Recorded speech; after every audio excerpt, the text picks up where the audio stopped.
Hi, this is Bill Hawkins with AARP, and thank you for joining us for Fraud Watch Friday. Romance scams are among the most common and insidious current crimes. How do you recognize a romance scam? What do you do if you think you're falling prey to one of these? And how can you report these and prevent yourself and protect yourself from these? So we're joined today by Bob Negro. Bob has spent 20 years as a federal criminal investigator.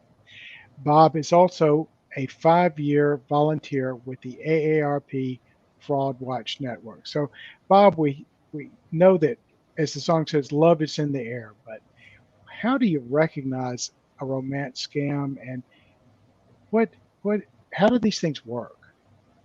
Well, one of the areas where seniors are embracing new technology is to help them in finding romance through internet dating sites and social media. That's the new singles bar these Mhm. days, is on the internet.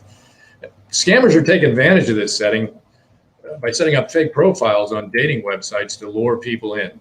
Often these profiles just have stock photographs that they get off the internet, and these are framed in a way to attract potential scam victims. Mhm. Once a victim replies to a romance scammer, they usually use flattery to try and make them believe that they're infatuated with them.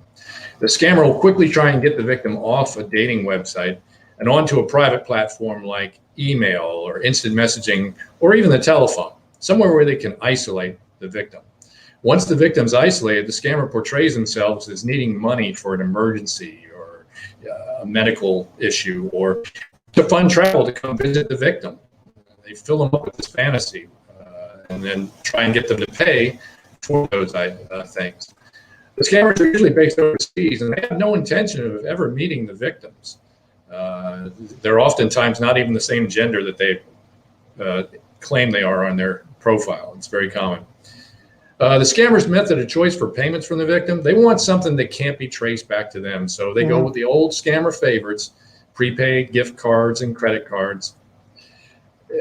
Sometimes they'll try and use wire transfers, but those are increasingly less likely because they do have a paper trail that they leave. Okay. Romance scams will come up for excuses to avoid face-to-face meetings. They don't want to meet you face-to-face. They want to be able to get that money from you and then get away clean, meet with you in person. That may make it difficult for them to do so. And if they are successful the first time, they'll usually try and string the victim along and get as much money out as they can over a period of time. Bob, that's just heartless. That's heartless. What can folks do to make sure that they are to potentially protect themselves from falling prey to these scammers? Well, the first thing to realize is that internet dating websites are fake or at least usually highly exaggerated. Take everything with a grain of salt. View these profiles critically, and remember to only trust with verification. A simple search on Google of the name of the individual, or you can search images as well. You search an image and you find out it came from some kind of a Victoria's Secret modeling catalog. Yeah, then you realize you got a scammer on your hands. That's not a real person. Never make financial decisions based on emotions. That's what these scammers, that's what their tool is, to try and get you to think with your heart and not with your head. And once they got you in that state of confusion or the state of infatuation, that's when they'll move on you to try and make a pitch to get money out of you. So don't share personal information with people online, and you have a trusted personal relationship in real life. You'd be amazed at what people are willing to tell people over the internet that they've never even met. Keep the communications with potential partners on dating websites on those apps. The applications themselves, these dating websites and social media, they're usually monitored or moderated by the company that sponsors the website. And if you have a problem with someone, that creates a firewall that you can use to break things off if you sense that it's a scam and get away from them. Also, never send or loan money to someone who you've never met in person, and never pay using prepaid gift cards or credit cards. That's never going to be a good option.